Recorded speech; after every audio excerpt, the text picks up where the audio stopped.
হাঁসের মাংস আমার সব মাংস থেকে বেশি পছন্দ। তার সাথে আম্মু সকালের নাস্তায় খুদের ভাত রান্না করেছিল। আসসালামু আলাইকুম এভরিওয়ান, আমি রিদিতা ফ্রম রিদিতাস লাইফস্টাইল। ওয়েলকাম করছি আমার নতুন একটি ব্লগ ভিডিওতে। আজকের যে ব্লগ ভিডিওটা দেখতেছেন এটা আমি গতকাল রাত থেকে শুরু করেছিলাম। আমার হাতের এই সেমাই রান্নাটা আমার ঘরের সবার পছন্দ, বিশেষ করে আমার আম্মুর পছন্দ। এই সেমাইটা রান্না করা খুবই সহজ। আমি একটা পাতিলে দুধ নিয়েছি আর তার সাথে অল্প পরিমাণে চিনি দিয়ে দিয়েছিলাম আর দিয়েছি তেজপাতা, এলাচ, দারুচিনি। এগুলো কিছুক্ষণ ভালো করে ফুটিয়ে নিয়েছি। ফুটানোর পর এর মধ্যে আমি বনফুল সেমাই দিয়েছি। এই সেমাইটা আপনারা যে কোনো মার্কেটেই পাবেন। এই তো আমার সেমাই রান্না করা শেষ। আমার এই সেমাই রান্না বেশি মজা হয় এই কারণ আমি এটার মধ্যে বেশি করে নারকেল আর কিশমিশ দিয়ে থাকি।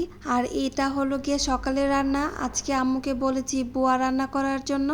অবশ্য আমরা খুদও বলে থাকি, আপনারা কি বলেন অবশ্যই কমেন্ট করে জানিয়ে যাবেন। খুদের ভাত কিভাবে রান্না করে এটার তো আর এক্সট্রা ভাবে কোনো রেসিপি দেওয়ার দরকার নাই। খালি আপনি একটু কড়াই নিয়ে এসে এর মধ্যে পেঁয়াজ ভেজে এর মধ্যে তেজপাতা দিয়ে দিলেই হবে। আর আগে থেকে ধোয়া খুদের চাল তো আপনারা চিনে নিন, যে আমাদের চালের থেকে যে ছোট ছোট চালগুলো থাকে ওইগুলা। আর তার সাথে আম্মু ভর্তা করেছিল, একটু পরই দেখতে পারবেন। বুয়া খাওয়ার জন্য আমি সাথে গরুর মাংসের বুনাও গরম করে নিচ্ছিলাম। আর এই যে দেখুন আম্মু বাজারে গিয়েছিল, বাজার থেকে দেশি মুরগি, তার সাথে পোলট্রি মুরগি, তারপর হাঁস নিয়ে আসছে। গরুর মাংস, মুরগির মাংস সব কিছু থেকে আমার হাঁসের মাংস বেশি পছন্দ, তাই আম্মু আমার জন্য হাঁস আনছে। আর হাঁস এখানে দুইটাই আনছে, একটা বাসায় রান্না করব আর একটা ঢাকায় নিয়ে আসবো।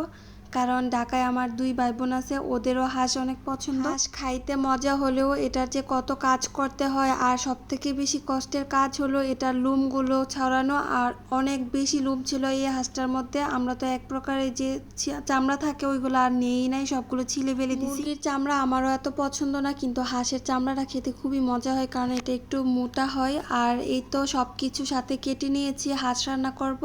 অবশ্য হাঁস রান্নার ভিডিও একসাথে শেয়ার করতে পারছি না, ক্ষুধাও লেগে গেছে, সো খাইতে চলে গেছি। এই তো আম্মু খুদের বাদ দিয়ে খাওয়ার জন্য ভর্তা করেছিল আর তার সাথে গরুর মাংসের বুনা ছিল, বট বুনা। আর আমি ডিম ভাজিনি, এমনিও আমার ডিম ভাজা এত পছন্দ না, আমি সচরাচর ডিম সিদ্ধই বেশি খেতে পছন্দ করি। এদিকে আমি মরিচ ভিজিয়ে রাখছি কারণ ভর্তা বানিয়ে ঢাকায় নিয়ে যাব। ওইদিকে ভর্তা বানাইতে পারি না, আমার হাত অনেক জ্বলে। আর এই যে ড্রাগন ফল গাছটা, এই গাছটার কথা মনে আছে কত ছোট ছিল, এখন এটা বড় হয়ে গেছে।